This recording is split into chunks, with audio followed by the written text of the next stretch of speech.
Hello, this is Tony Heller from RealClimateScience.com, setting the record straight about climate. It doesn't take a lot of detective work to find out who's behind global warming alarm. Newsweek reports that global warming alarm is driving children into clinical depression and dependency on psychiatric drugs, and they're warning parents to keep their children away from global warming alarmists.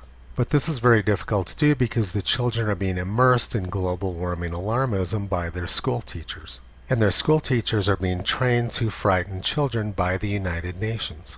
At one time, local school boards had control over schools' curriculum, but climate alarmists have taken community control away and handed it over to the United Nations.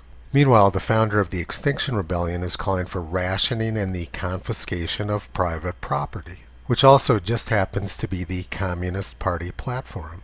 Communist Party USA, people and planet before profits. Abolition of private property? The father of communism, Karl Marx, says in his manifesto of the Communist Party, in this sense the theory of the communists may be summed up in a single sentence: abolition of private property. People are not going to be handing over their private property voluntarily to the communists. This will only happen at gunpoint once the communists are in power. So why do you say that communism is not violent? Political power grows out of the barrel of a gun. A quote from Mao Zedong, the father of communist China. No one should be surprised that the proposed solutions to global warming are exactly the same as communism.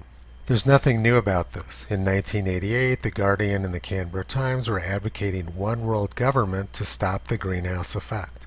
Governments must yield national sovereignty to multilateral authorities able to enforce laws across environmentally invisible frontiers if the greenhouse effect, which threatens the future of whole nations, is to be overcome. And that same year, the Canberra Times also predicted that the Maldives would be completely underwater in the next 30 years. In other words, they should have been gone 2 years ago.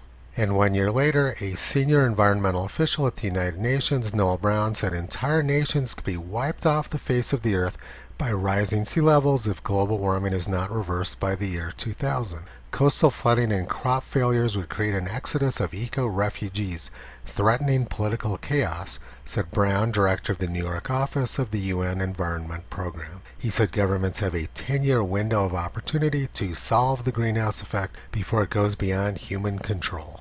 And here we are 30 years later being told that we only have 11 years left to save the planet from greenhouse gases. Not surprisingly, the New Green Deal means giving up your car and having your plane travel rationed. It's not difficult to connect the dots here, and not particularly surprising that global warming alarms started right after the fall of the Soviet Union. So if you don't want your children being driven into clinical depression by climate alarmists, it would be a good idea to keep the United Nations out of your schools. And it would also be a good idea to recognize who is behind global warming alarm. A century ago, H.L. Mencken said, "The urge to save humanity is almost always only a false face for the urge to rule it. Power is what all messiahs really seek, not the chance to serve." It's critically important for our children's and our country's future to get these child abusers out of our schools. I'm doing my part to make people aware of what's really going on behind the scenes of global warming alarmism. So please subscribe to my YouTube channel and visit Toto on the web at RealClimateScience.com. He's been pulling back the curtain on junk science and propaganda for a long time.